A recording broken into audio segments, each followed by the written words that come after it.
What's your favorite arena to play in? I usually like Golden State. Hey, JaMychal, you playing? Nah, he's not playing. What's up, Bell Nation? This is JaMychal Green. I'm excited to be out here, ready to get things started, to win another championship, bring one home. Johnson gets it back. Inside, Green again.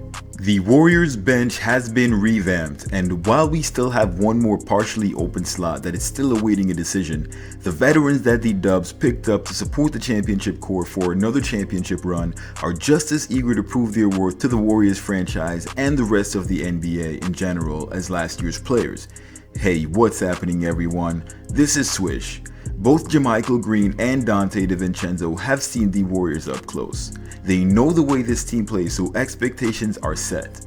NBA heads though are still reeling from the Warriors championship run. And I did not love anything about this parade for all the reasons you just detailed. As the media somehow bamboozled the rest of the league by allowing teams like the Nets, Heat, Sixers, Celtics, shoot, even the Suns, Mavs, and especially the Lakers to think that they had a chance of winning the championship.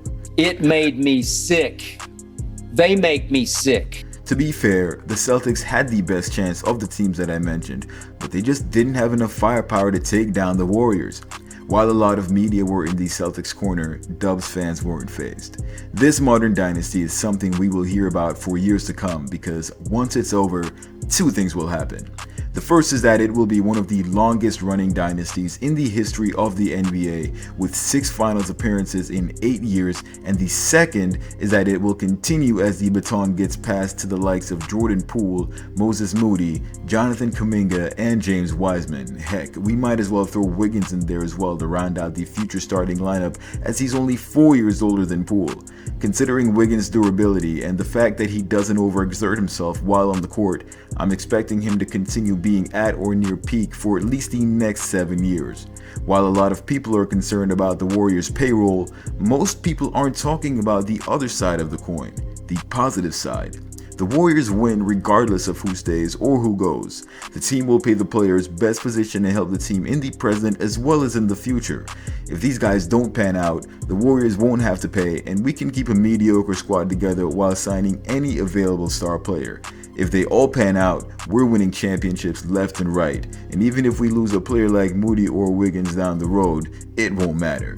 That would simply mean that Poole, Kuminga, and Wiseman are that good and will be terrorizing the league for years to come. Believe me when I tell you that all 3 of these players are future MVP candidates.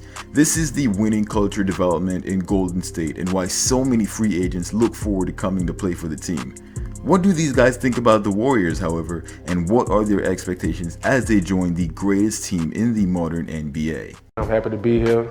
I'm glad to be a part of this organization. Heard it was a great organization. A lot of people been telling me, that I love it here, so I'm just looking forward to being here. JaMychal is from Alabama, and despite the last name, is not related to Draymond, who's from Michigan.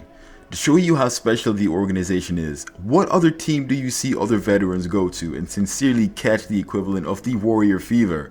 Because this is a thing and definitely gotta have a name for it. Simply put, the Warriors change the entirety of players' perceptions of how a franchise is run in the league, as well as player expectations for how they're treated.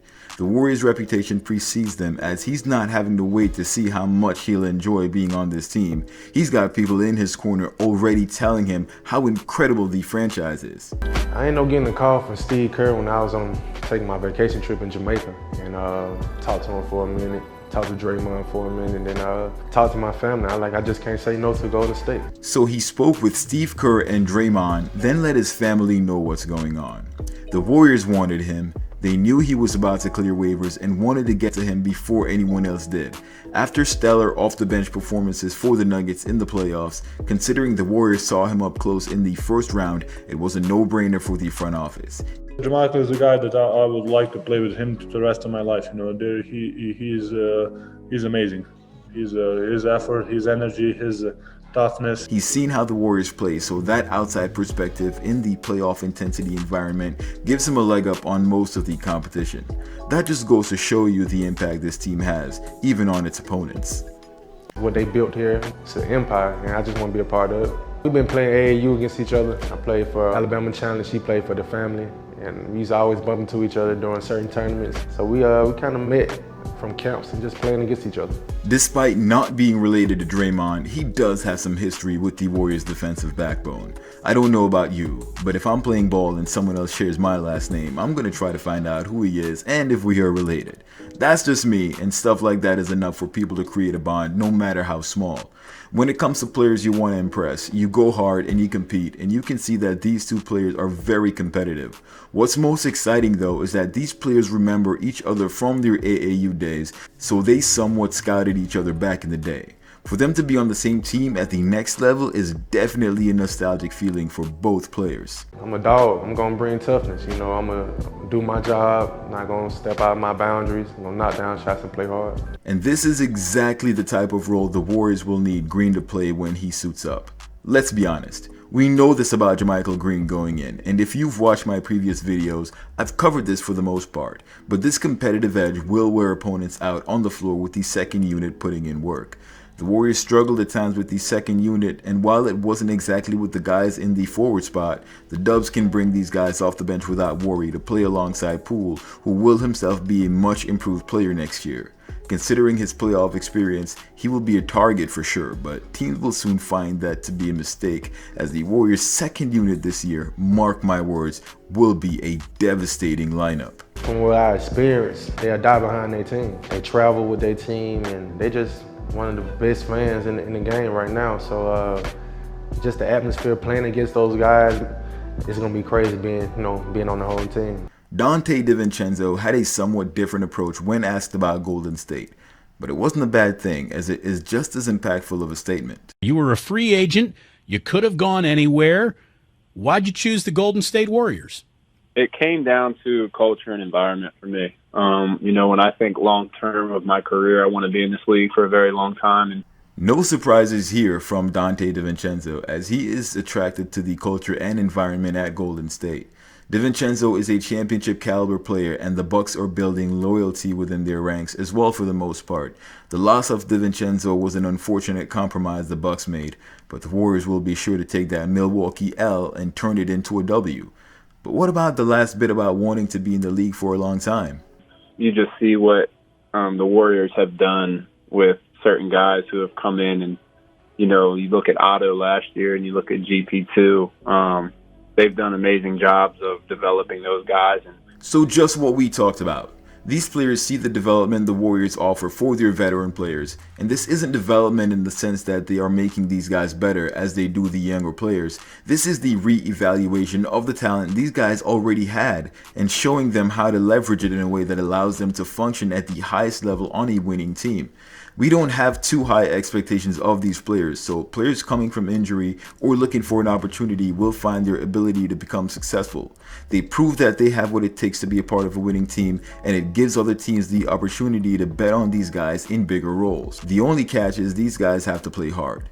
This is how you pit veterans against each other, because all they have to do is play as good as or better than the veterans that vacated these spots that they are now occupying. This is a proven team with championship DNA. If you can't win here, where are you going to win?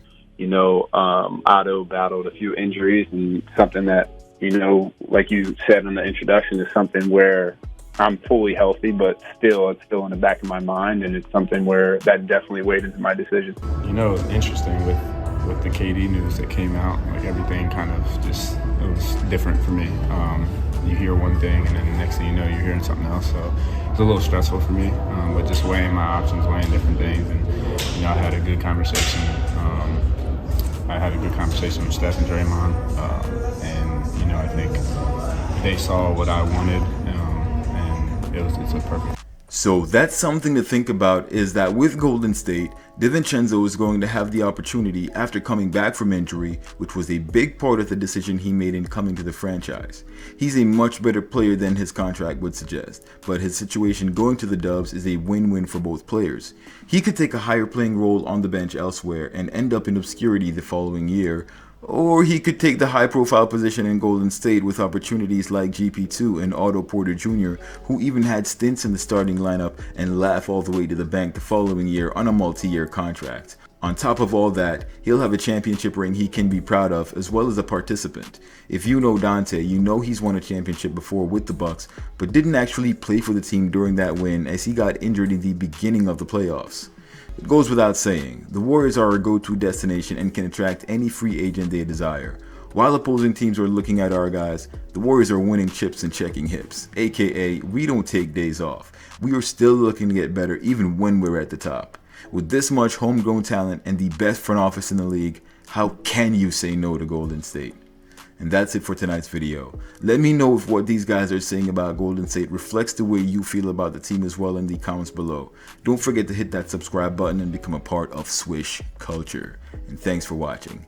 Till next time, Swish. KD the shit cock, word I'm a player, the real player. I don't give a prayer, man, fuck a naysayer. I block so hard, sweetie get served. Call me Lonzo Ball, bitches get swerved.